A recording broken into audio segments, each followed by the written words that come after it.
Hello, everyone. Welcome inside the Red Earth Production Studios for this conversation.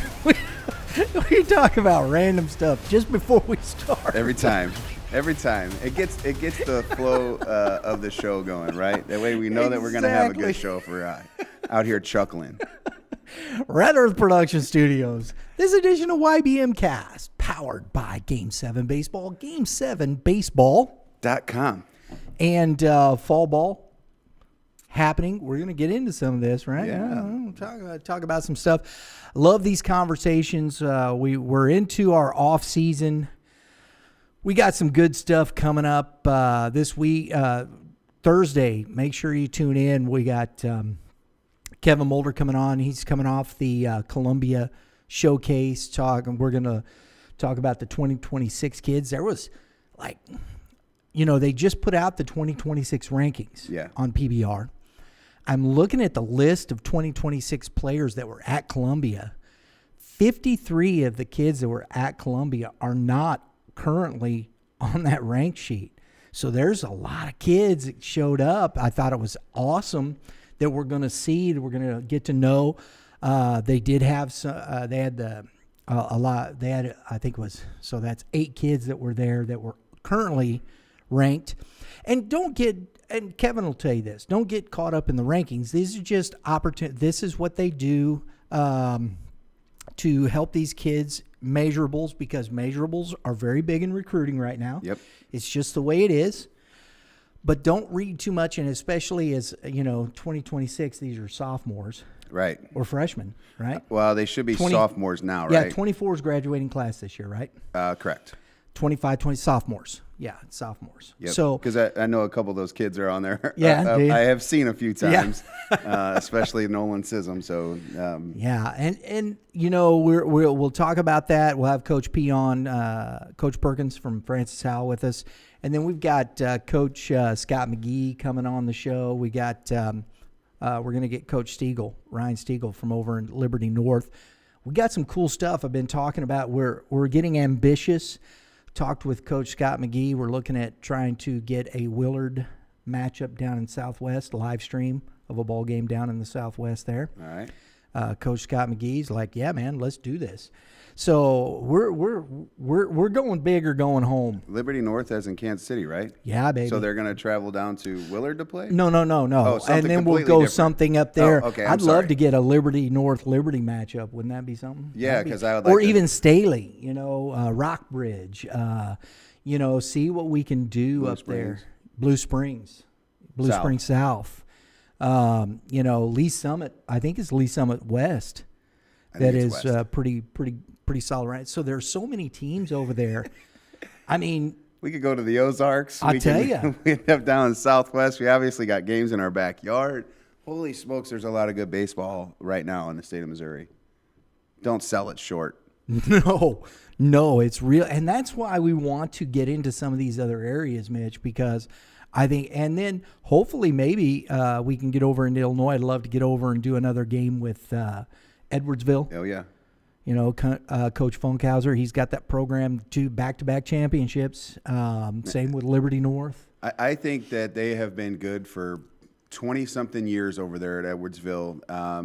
It feels like the dynasty of the New England Patriots, the Yankees, the current Chiefs, and you want to root against them just because they've had so much success and you want to see somebody else have success. But again, there's a reason for it all. Absolutely. And these coaches are surrounding themselves with great assistant coaches and culture. That to me is, and that's one of the things we're going to get, and getting these coaches on the show talking baseball down there. The Central Ozark Conference, the Ozark Conference, there's a lot of good schools. We at Nixa down there is going to be a powerhouse again. Yep. Kickapoo is a perennial player in the state. Republic's been really good. All the private schools, Republic is Republic, Missouri. And I'm with you. But then we got to get into that too because of the ability of these. There's just a lot of good players in this state right now. There are, and I think it's so much fun to look at all this. But before we do this, I want to do this real quick. Want to give a shout out of condolences to our good friend. Love you, Dave. And we're saddened by the death and the passing of his father, Dennis Penning.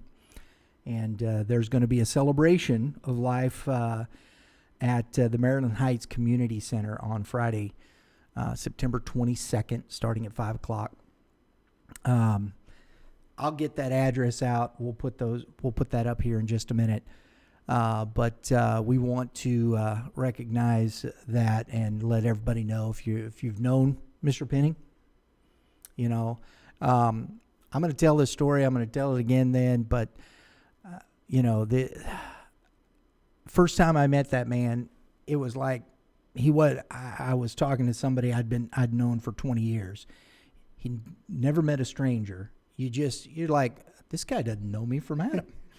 And it just made you feel that way. And that was just his personality. And Dave is a lot like that. Big gregarious personalities and be missed in the community. So we wanted to say our condolences to the Penning family. And we'll see you all on Friday. There you go. So, but it's hard to move sometimes like that from that, because life happens. I was watching. I saw this. I retweeted it because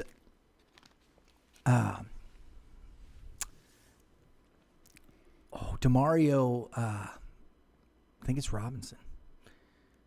Is his last name? I can't remember his last name. That's terrible. But New Orleans Saints linebacker. Mm-hmm. After the game Sunday, comes on and just sharing his testimony, what his daughter had an epileptic seizure. And I thought it was, and he went through and how the Lord touched her. And I thought it was interesting. He goes, we play football. And he said, that's great. But, Sunday's the Lord's Day. And he said, we were out, running around with football. He says, but he goes, we'll talk football next week. And he shared what had happened and his daughter. And I thought that was so refreshing. We talk a lot of sports, but every day we're just people. There's things that happen in our lives. We were talking about that just before, we started this. Everybody is people, and sports are fun. They're a good time. And I think we need to make sure that we hold that in perspective, that we don't let it get too far out of the way. Yeah, I used sports for a few different reasons growing up with some of the things that I experienced. It was my escape from reality, if you will.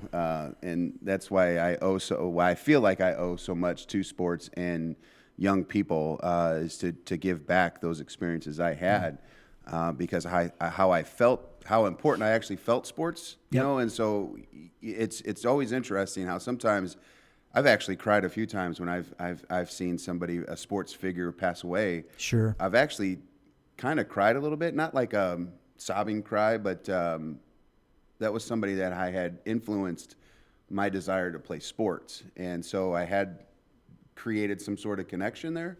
I don't know if that's right or wrong, of course, but I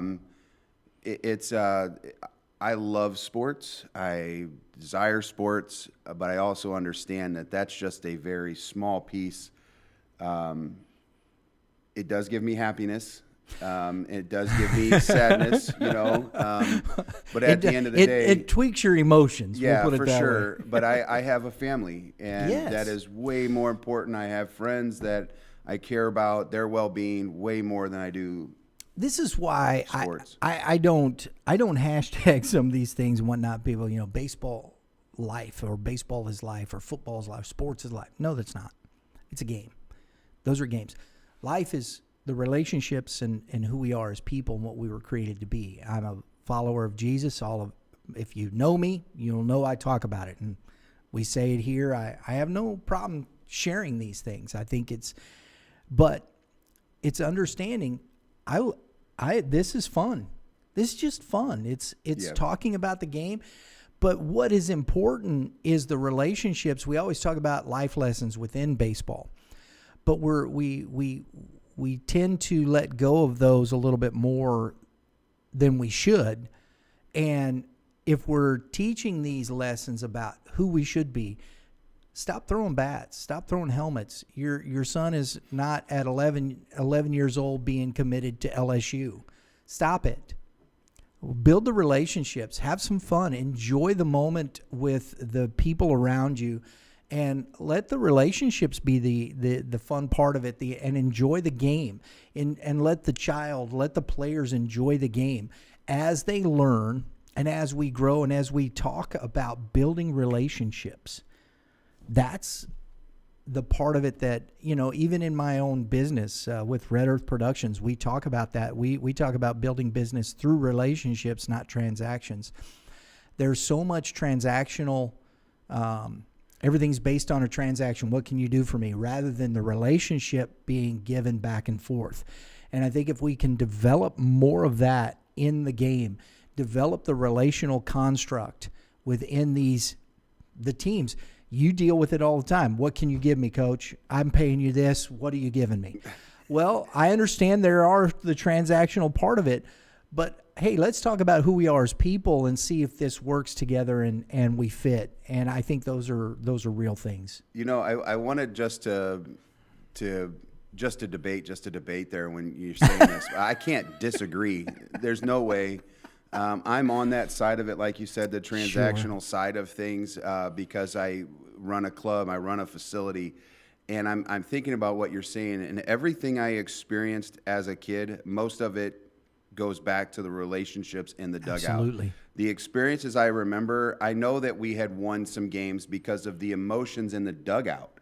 Like when you win a tournament or you win a league like Legion and you go to the District 10 championship games, those I remember because of the things that we were doing inside the dugout. I don't remember like situations that happened in that game that made or break that result. Yes, I have, at bats I can remember. Sure. They're one-offs. Absolutely, I get it. All of it, I miss playing. I don't miss playing. I miss being in the dugout.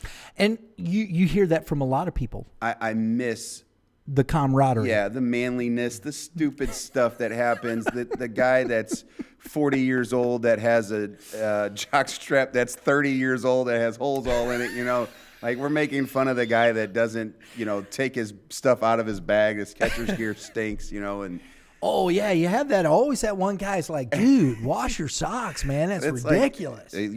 But it's funny. It is, and that's the kind of stuff the guy I remember. You remember. But yeah, it is. But that's what the culture we're trying to build. At least where I'm at, we're this again so much bigger because 10 years from now, this club sport thing, it'll change into something else, and 100%. That's the thing, from where youth baseball was 10 years ago, 15 years ago, when my son played, when I was coaching.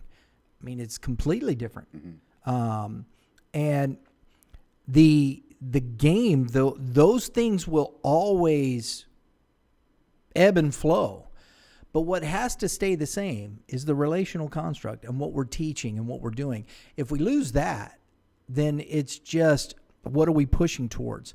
The one thing, and I'll say this, I shouldn't probably, because you can whisper. I'll move it. Well, you can whisper in my ear, and I'll say it. It's like the kid. I was watching a football game, and the quarterback, he had transferred from a big time school to a not so big time school, but still a Power 5 team, because he lost his contract on NIL money. It fell through, whatever the case, and he ends up at this other school. That was why you went there? See? And I think everything is, why were you going to the school in the first place? Because the NIL money?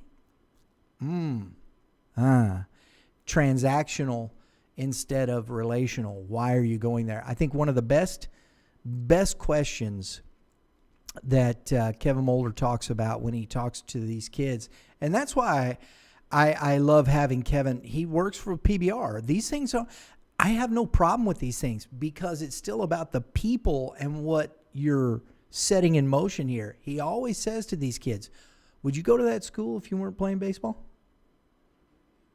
I think it's a great question. It makes you think about why you're doing something. We just talked about that last night at practice. You know, we're running our off-season stuff right now, or whatever you want to call what we're doing, in season, off season, out of season. But I just had that conversation yesterday because we have a PBR event coming up for USA Prime, and some of the kids are asking me, should I attend? I said, what's your end goal? Right. You know, what is your end goal? And if you don't know at 16 years old, then should you be investing? I agree with that. You know what I mean? And so for me, I'm like, the things that I love about PBR, measurables, you get information, right? Absolutely. Then they set you up with a profile. You can send that out there, but there's not a reason that if a kid can't throw 85 at 15 years old or 16 years old, Mizzou shouldn't be on that list. Right. I'm not saying it can't be a dream school. I'm saying it needs to have 5 realistic schools. Then you can keep your dream schools because you want to have the dream alive, right? You do want to strive for something. Absolutely. So if, you still got 3 years to work because you're just a sophomore, right? So put in the next 3 years. But and maybe even 2 more to JUCO. It gives you a goal. Yeah. It does give you motivation. So I don't want to take that away and sound arrogant about it. Most of the most of the athletes in this area are just that. They are Division II, small D1s. They're junior college kids. They're D3, NAIAs, and there's a lot of good baseball. Yes. You could still win a conference championship at D3. You can still win an NCAA championship at D3. Understand where you're at. And I'm not saying D3 players are bad. I'm just saying D3 is a different atmosphere than D1 and D2 just based on what you have. So don't sell anything short. And when we look at this, when you look at the rankings and you see the top 20 kids going to Power 5 conferences, they're scattered throughout the state. And that is less than probably 0.5% of all baseball players in the state of Missouri. Yeah, right? I mean, look at our area for an example. We had one kid from our area get drafted. Right. One. And there was projected kids all over this area. Projected, right? Where are you going to land? One kid. And that was Nas at CBC got drafted from our area. We had some hopefuls, right? Decisions were made. Whatever led them not to get drafted is behind the scenes stuff. But how many kids actually are going to these big time schools like Arkansas that are in the top 25? We have, Nas was going, but he was drafted 50th. You had Hatchman go. Yep. He goes 99. But he had a problem with his elbow, so he could have been draftable. He could have been. Yep. Again, he's going to Arkansas. Right. Where's everybody else going? School. Well, you have where'd Deverman go? Cincinnati or Evansville? Evansville. Okay, so Brill Springs South pitcher went to Cincinnati. Okay. Lepore went to Cincinnati. Yeah. So think about where those guys had gone. Evansville is a nice little pitching school. Cincinnati's a nice little pitching school. And they were very good high school players. Absolutely. But again, Adam Hatchman is that 0.5% of those other guys that are going to these top 25s. Yeah, and exactly. And that's the point. And then once you get past that, you as you said, you might get an Eastern Illinois, a SIUE, right? I think they're Division I, right? Yep. Yeah, that's what I thought. Carbondale. Western Kentucky. Salukis, Western Kentucky. There's always these weird little pitching Murray schools. State. Murray State. You're talking about this region, and then you have Arkansas State. SLU. A-10 schools. Yes. So there are Division I schools that these guys go to. They're not, and people, I guarantee there's people don't know what these schools are or what level they are. You say Arkansas State, and you're like, oh, what is it? We might assume they're the Wonder Boys, which I always thought was just an interesting name for college, by the way. Well, I still think they're the Wonder Boys. I could be wrong.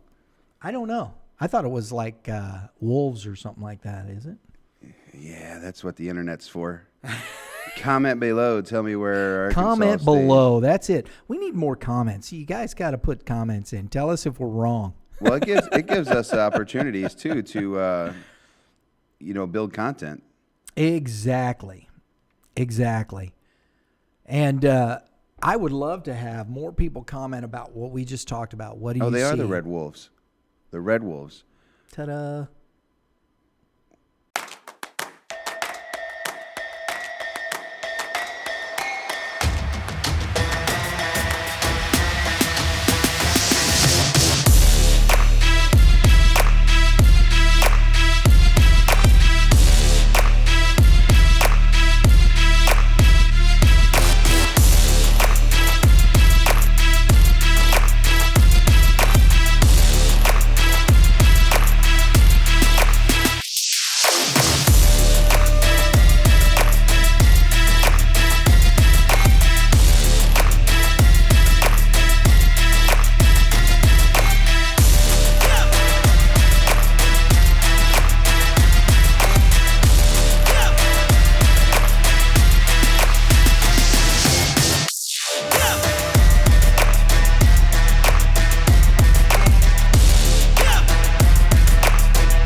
Arkansas Tech.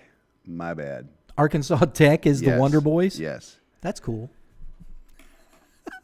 Sorry. Hey, at least you knew it. I didn't know that. I didn't even know there was a school with the Wonder Boys like that. So, There's some information for you folks. of course, when you Google something, one of the questions was, why is Arkansas Tech called their name? And they actually, in 1919, they had an upset victory over Arkansas State, or what is now Arkansas State. And so the Arkansas Gazette had coined the name Wonder Boys as a compliment to Arkansas Tech's team. And they took that as their mascot. Well, they were called the Aggies. Well, a tech school, Aggies. I'm not surprised, right? They're all Aggies. Yeah, exactly. They're green and gold. The Golden Suns are what the women's. They're actually a Division II school. The Wonder Boys is the men's side. The Golden Suns is the women's side. Interesting. Yeah, I don't know. I just learned something today. So when we're I always thought a buddy of mine that pitched for me in high school it was a D1 school, and I always thought it was Arkansas State for some reason. It was Arkansas Tech. yeah, there you go. I was sorry. Don't be sorry. I'm not. There's no reason for that. But so when we're talking about, heck, I don't even know where we were going anymore. Well, I know that we had an hour and a half conversation yesterday on the phone. Yeah, but it was fun. And it was, because we're talking It wasn't about that this long, half but- percent. It wasn't that long, but we're talking about this half percent. So where is the other 99.5% of baseball players? And, we just came off a season where YBM, Red Earth Productions, are the production company for. We do a lot of brand marketing and things of that nature, and we've been working with American Legion, Missouri American Legion. Tom Rhodes, the state chairman. A lot of kudos to Tom Rhodes. He's working very hard to, I think, bring American Legion back into the consciousness. There are some ideas floating around that will help that, because there are plenty of ways to continue playing baseball. I think American Legion still should be part of the fabric of baseball. I would love it because I'm a Legion guy. Mm-hmm. So I'm probably at the last of, what I guess would be considered some of the good baseball of Legion as far as the big cities go. I know that it's got a stranglehold in some of the smaller communities, but Legion was such a fun time for me, and because of what it represented in the community for me. Let me ask you this, and I think this is curious because I've asked a lot of these questions, and we're gonna be getting more Legion guys. There's a young man I met. He's the head coach of the 18-year-old team up in over in Sedalia. His name's Connor Spinagle. Met Connor. He did a great job. That That Sedalia Travelers team was, I think, 36-4 on the season. And people go, well, who'd they play? They played some really good teams. It don't matter. Because I saw, yeah, right? You really 36-4. It really don't matter. You got to play. Yeah, it really don't matter. And they're down in South County over here. I think it's District 13. Yeah, District 13. Hillsboro's come back. It's House Springs. Post 783 is there's the post sponsor. But the Hillsboro Prospects, first season back. Festus, who's always had a good program, was back. And they had a lot of kids on that team from the state championship team, including Tyler Bizzle, Nate Moore, Ian Brown. They played very well. That was a really solid team. Jackson had a lot of the kids coming over from that third place finish from the high school team. You had Washington had stacked kids from Borgia and Washington playing, and then they pulled Cannon Hibbs over from Warrenton. That team went on to the Mid-South region, lost in the semifinals. Played really good baseball. There was a lot of good baseball and played this year. And to me, it's interesting. You know, what do you think when you look at this and the landscape of what baseball is? And we can say what we want to. It's not changing. We see club baseball. We see PBR. We see PG. We see the tournaments. We see the things like that. How does American Legion hold its relevance? And what do you see? I think it needs to find a way to separate itself from a club atmosphere environment, I guess, if you will, in the terms of how do you play, how do you practice. We already know that cost is a thing. It's much cheaper to play at Legion, so that could be of a benefit. But when I think about what I did as Legion, you know, we played during the weeks. I think we had some weekends off. Mm-hmm. You know, we had Sundays off. If we played Friday, Saturday, we practiced every day, just like it was in high school. I think for them to be relevant, I think they need to get back to more weekday games more than the weekends. That way, maybe if you can pull a player over from a club team, maybe they can duel. That's just an idea that I've been thinking about. I don't know if it works. They still play a lot during the week. Well, do they? Oh yeah, that's still when you had the 36-4. I don't remember playing that many games other than Legion at the time had played. When I played, we had our district games, and then we did play some events outside of Legion baseball. So we would go for a 4th of July tournament. Like we played at Hoover, sure, in Birmingham, Alabama, which was excellent because it was a big Legion event. We played in Michigan. Big Legion event. So there are opportunities outside of, you know, club ball or whatever. But I just think in the big city it struggles. You know, the small towns like Festus, it's an hour to drive into St. Charles County, hour and 10 minutes.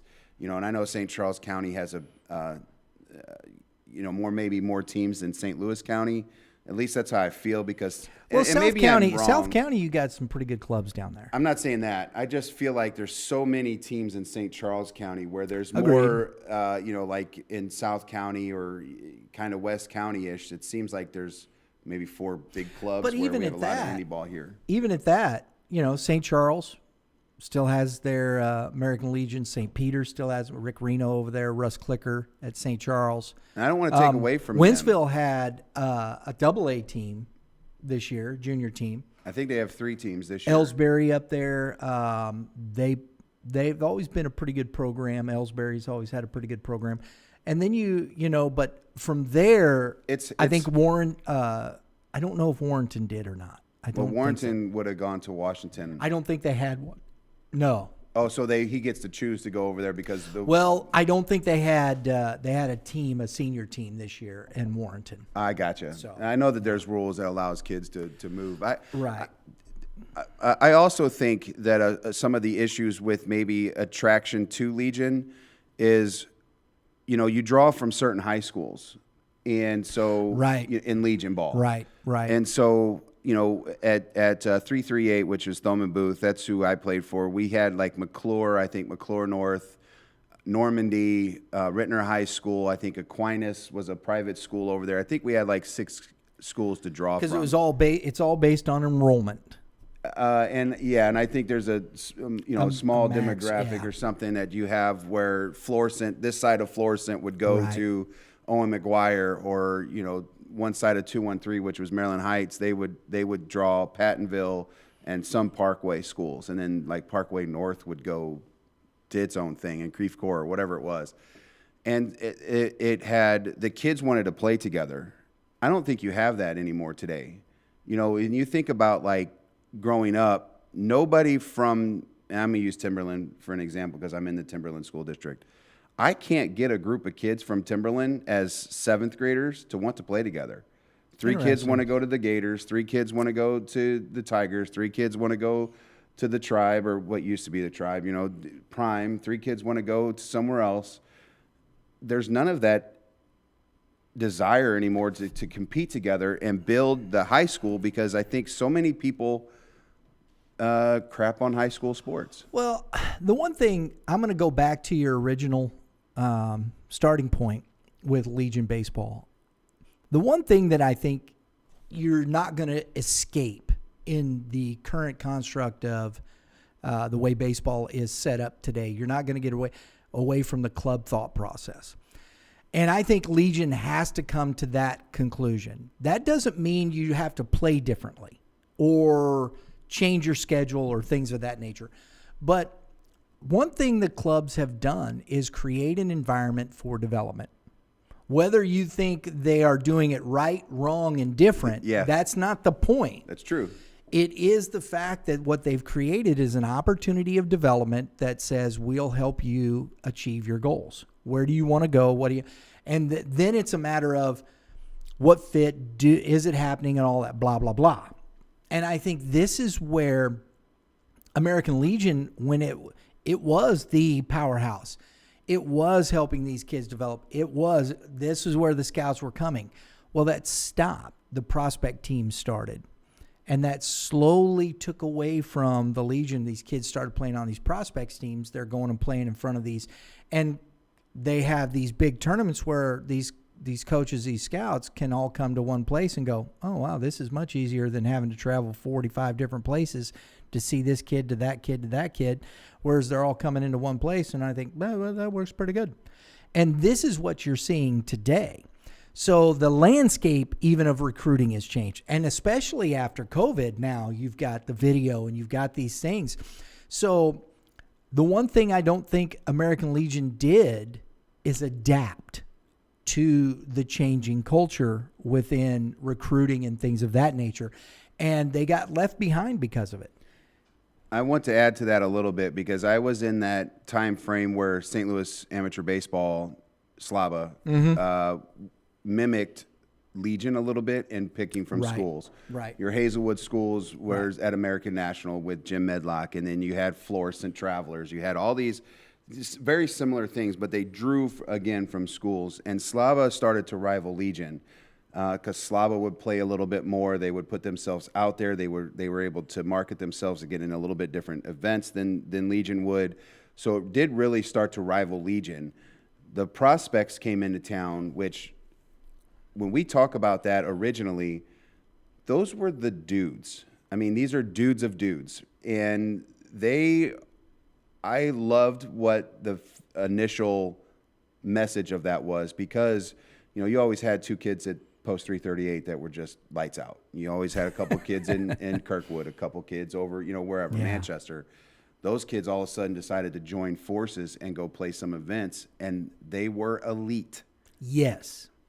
But then when you realize everybody else, the marketing ploy to that, which I think this is maybe where you're getting, with what Legion didn't do to adapt, is the ploy was, you have to play this kind of level of ball in order to get recruited. Right. Which in certain respects, yeah, maybe so. But it was elite. But that level, we're talking about the 0.05%. Yeah, and that's the difference. I'm talking about Max Scherzer days. Yes, like I get it. This is I the get it. onset of it, and I had coached there. Like what they did at that time was amazing. The level of players, the cost was crazy. It was insane. It was fun to be a part of. All you had to do was stand there. You didn't have to do anything. Culture was built with inside the players. You didn't have to. I could be a 21-year-old coaching 17-year-old kids and not have an issue. Nowadays, that gets tough. Cool coaches, because they let their kids do whatever the heck they want to do, and culture's not driven. But right. It was amazing to see the level of players. And I want to come back to that because yes, I agree. But we still had good Legion. But then that's the thing. But they held on to that other part and not seeing that where then club baseball came in and started going, hey, well, there's kids that still want to go to smaller Division I, Division II. How do we continue to work with them? And that's where that part of it, if you bring your kids into this atmosphere, but then that's where they started building facilities. You have the facility, whatnot, then it's cost and things of that nature. How do you keep costs down? How do you do that? And I think that's the challenge of American Legion. I think it's doable. I think it can be. It's still a non-for-profit organization. Man, and how are you getting into the community with the American Legion, with the posts, and helping develop these things? And I think there are very workable situations within that construct.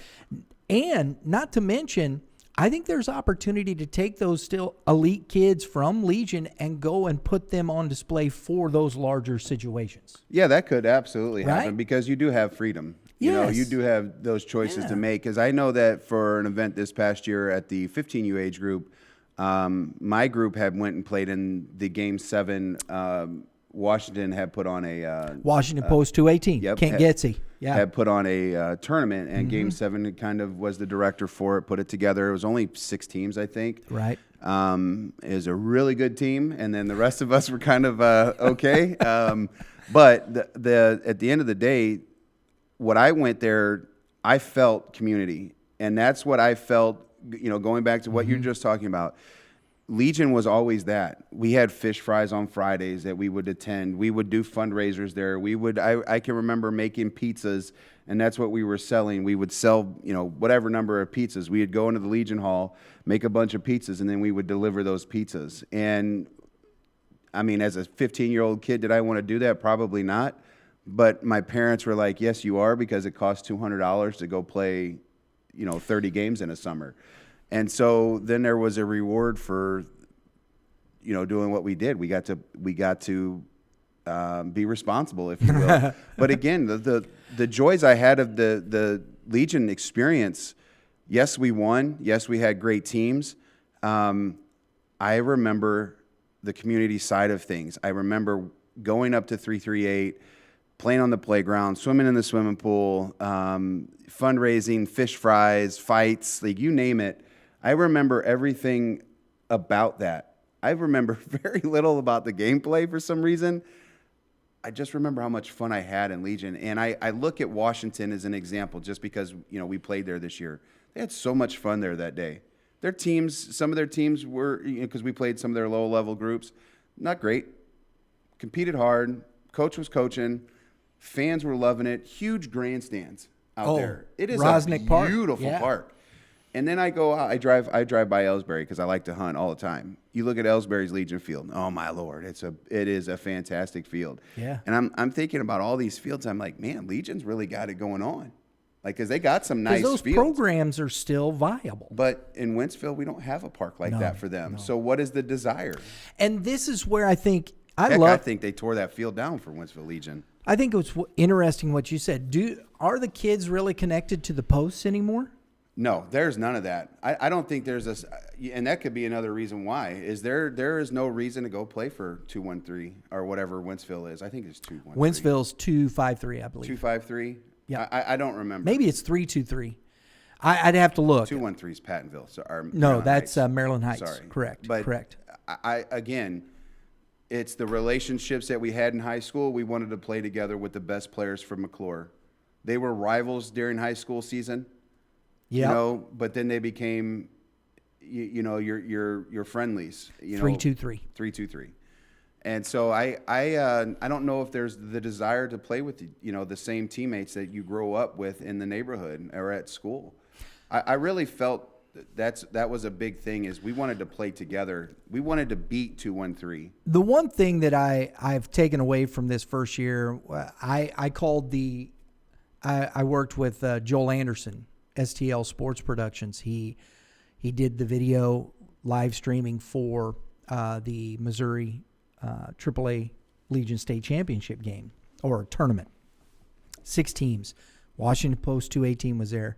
Listen, Sam Pauley, Cannon Hibbs, I'm going to miss kids, Hendrickson. I was flabbergasted.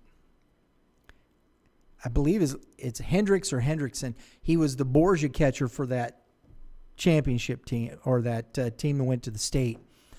This kid took a fastball in the face from Nate Moore. Nate Moore didn't try and hit him. It got away from him. Nate Moore throws mid-80s, man, upwards. And it didn't catch him flush. It caught him in his face. The kid was back on the field the next day with the catcher's mask on. Dang. Toughness. I loved it. That's a desire, though. That's what I saw. And from Festus to Jackson to Washington to Sedalia to Pacific. These are towns, though. Pacific. Oak Grove. These were the 6 teams in it. Dude, Pacific lost 2 games. They were the first team out. They lost by 1 run in every game. And one of them went to extra innings. This is the way it was. There was, in the state championship, Sedalia lost out to Sedalia, and Washington played early in that. I thought Festus and Jackson were right there, but I really thought Sedalia and Washington were probably that. And it proved it. And they put Connor Lind on the mound, or lined. Lincoln High School, this little class, I think 2 school. Lefty. You kind of feel bad in one respect because he lost 1-0 on an unearned run. Pitched a complete game, dude. And Sedalia out-hit Washington. And it was just one of those games. It was fantastic to call. It was fantastic to watch. These kids, that's a baseball game. And I think it's lost a little bit because they're not getting that thought process but when I'm talking to guys like Kent Getsy, when I'm talking to guy that's from Washington, Connor Spinagle from Sedalia, Mark Lewis down in Jackson, Zach Bone, who is the Jeffco head coach, he's coaching the Festus squad.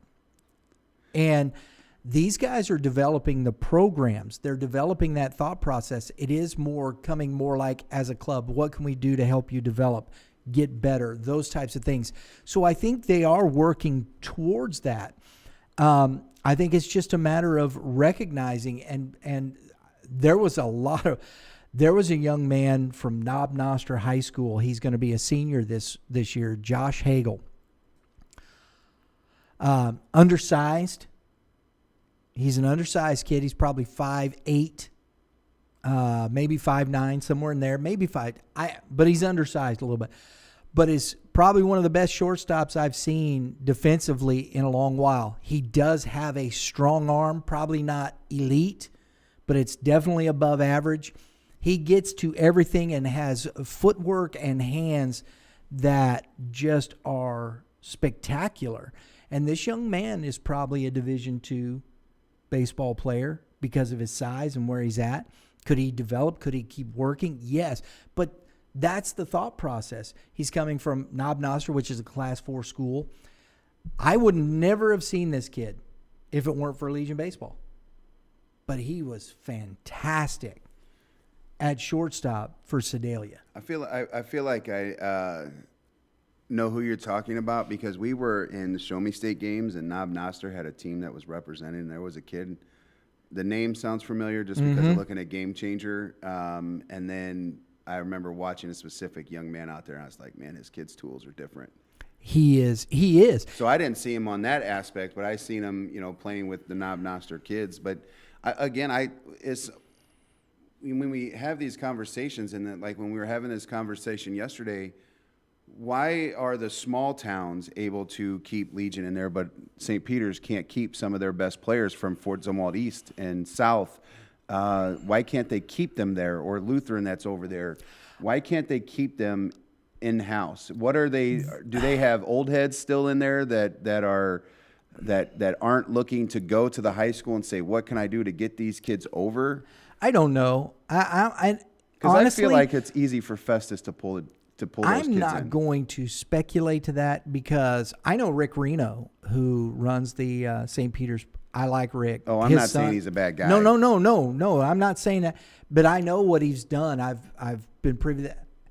Honestly, it's still decisions, and I think Legion has to continue to work to put themselves in that place to foster that information, to set those things in place that we can help you develop. We can do that.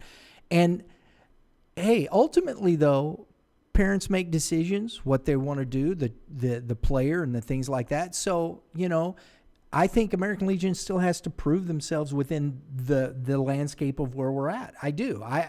And I don't think you should walk away from that. I think those are the things to me that, when you talk about that, should be the challenge you want. If we're not challenging ourselves, what are we doing? 100%. And I don't know this because I obviously have not paid attention to Legion for some time, so that may be, part of the problem is you don't have the guys that love playing Legion paying attention anymore. But do they practice every day? I think it probably depends on the program. I remember 6 days a week. I remember having high school coaches coaching Legion baseball. I remember there being restrictions then. I don't know what those are anymore. I don't know. I can remember Wentzville's Legion used to work out through the winter at the hitting zone. When Casey and Ziggy had owned it, they had Wentzville Legion kids that would get together, have coaches there, but they were never practices, they were optional workouts, so they never had, full kids. And so I wonder if that's, like you're talking about, adapting more of a culture of club ball. Can you get them ready, prepared for high school, wanting to go to high school, and then wanting to come to you afterwards? Mitch, there's something that is, I think, personally an issue that has to be dealt with within all levels of baseball, youth, high school. And I call it all youth baseball because, even if you're in high school, you're still young. You're still a ute. The two utes. Yeah, you're still growing. So, to me, I think this is something that has and should be addressed. And I'm guilty of it. I did it, yeah. We're going to play. We're playing and we're going and we're playing. And parents want to go to the lake. Kid wants to go to the lake. They want to go swimming. We don't swim on the weekend when we go to the. And, I think there has to be a place where, can you play 60 games? Okay, fine. But where's a couple breaks in there for the parents? Let people unwind. Let people de-stress from every weekend you're at the ballpark. Every weekend you're going. And come July, late June, early July, you're in the World Series. People are just on edge, and people are snipping at umpires, and you're screaming, and it's just, And there's so many whys to that. It's not just gameplay, though. No. And I think this is where it's tryouts. We could slow this down a little bit. Take a break. Take a breather. And I think even within Legion and things like this, what can you do? I kind of squirreled a little. But I think this is relevant because even within Legion, you're coming out of high school, you're starting there, and you're rolling. I mean, people are just rolling out of high school right into that. You're playing, everybody is playing baseball from March to end of July. And you're talking, what is that, 6 months, 7 months? March, April, May, June, July, August. 5 months, excuse me. We'll say 5. Yeah. But you're practicing in February, or whatever.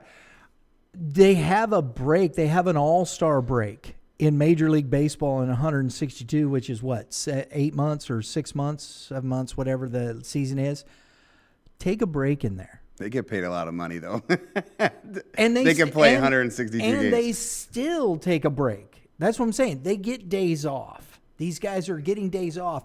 They can take, this is what I'm saying. Hey, let's take a step back. Let's put all this, and I'm ending this on this, because I think there are so many things within the programs, and this is just kind of a pew. A snippet. I feel like that's a big word for me. Snippet. Snippet? Yeah. That's a $3 word, actually. There are $3 and $5 words. What's the $5 word? For that, I don't know what a $5 word for that would be, because a $5 word is big time. Like that's like onomatopoeia, like plethora. Oh, a plethora of knowledge. That would be a $5 word. Okay. Useful knowledge, would be like a $1 word. Yeah, right. But a plethora would be $5. Maybe that's a 3. Maybe there's even a bigger word there. You got ranges: $1, $3, $5. I use words. Google thesaurus when I'm writing papers, and I'm like, this is the word I want to use. And I will go through the thesaurus, and I will look up big words. This is the useless information part of the segment of the show. There's a lot of bathroom readers that I have. That's funny. I'm not kidding you, though, by the way. I believe you. I am not smart as far as grammar in English. If you've ever gotten a text from me or a generic email where I don't have to be professional, it is not good. It's not good. No, sometimes I work at it. No, I don't. I don't take any pride in that. I don't know why. I blog a lot, so I think about how I write and how I want to convey information. Well, if I have to do that, I do. Like if I go to do a social media post, and stuff like that, I try to do my best of having good grammar. Because the art of rhetoric is still the greatest form of communication. Well, I buy in. Do you like that? I do. That's a $5 word. Yes, indeed. But when I used to work at a business where we had to short code stuff. Like we would take out vowels and things like that, and we would just type it in, and that's how some of our notes in the systems would be when I worked in the mortgage industry. And then now I get to it, and I'm like, I can read. If you could take every vowel out of the entire sentence, I could read the entire sentence. Like I don't know, just different experiences in life, and sometimes I look back and go, wow, how did you even understand that? And they're like, oh, it's you. And then sometimes it bothers me, and then I do go for like 3 weeks. I'll do a really good job, and then I fall off again. And I don't know if it's that I don't care at times, or I'm doing too many things at once to care. I'm not sure. But yeah, unless I have to, my grammar is terrible. Terrible. And my best $3 to Charles quote Barkley. Charles Barkley, terrible.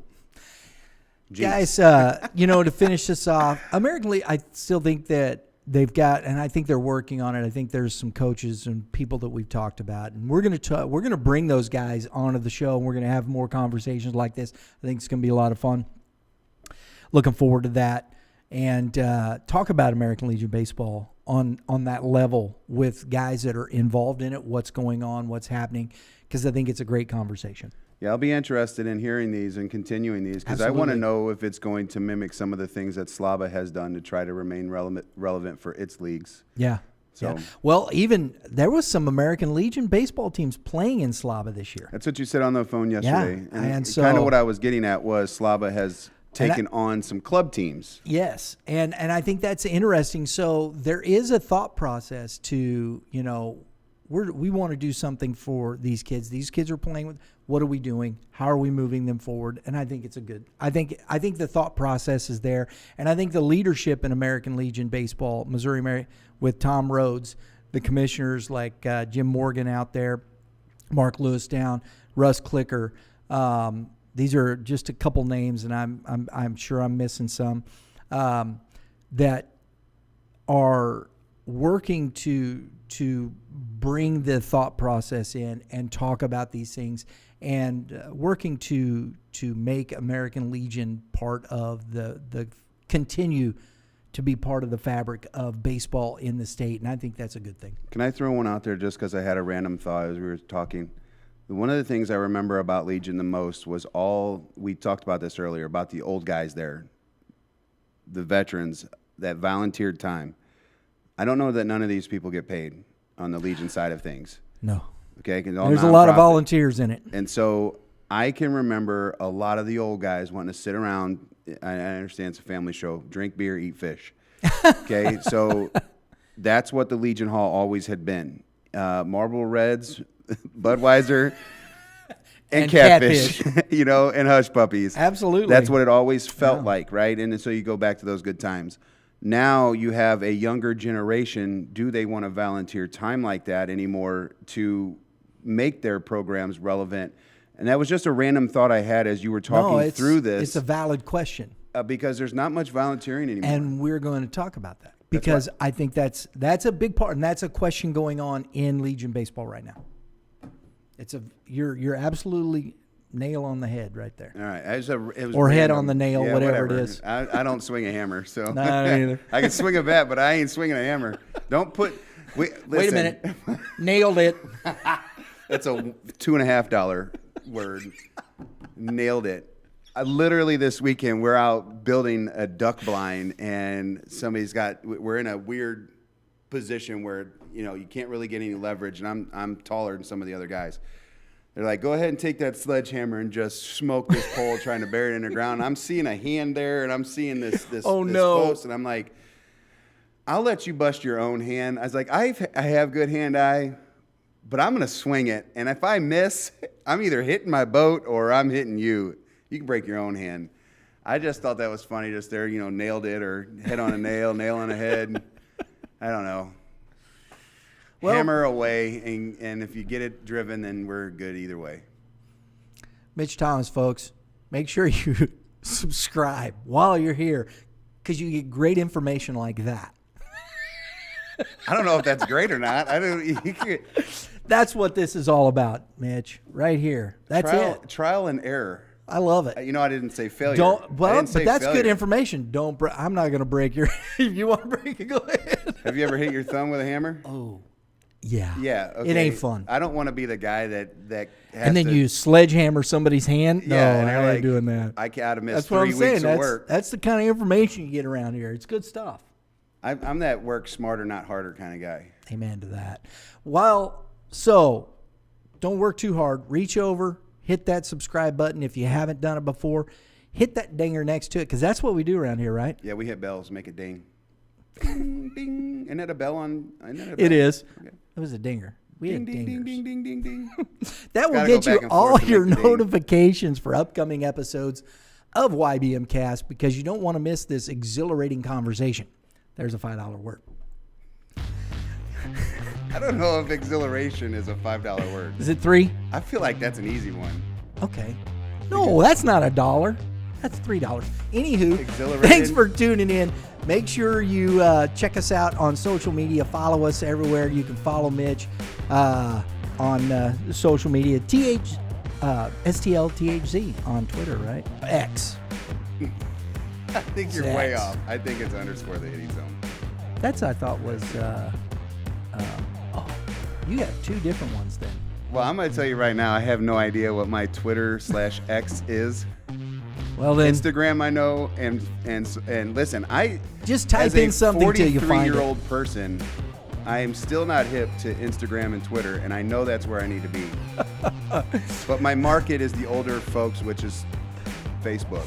Thanks for tuning in, folks. We'll see you all. Wait a minute. Yeah, have a great day in the Lord. Well, we still got other things to do. What? The pitcher's got to do what? Oh, man, I'm getting way ahead of myself, aren't I? We're behind. Yeah. All you pitchers, keep throwing strikes, and hitters, hit them hangers. Oh, I like that one. Yeah. Everybody have a great day in the Lord. We'll see you all next time. I was saving that.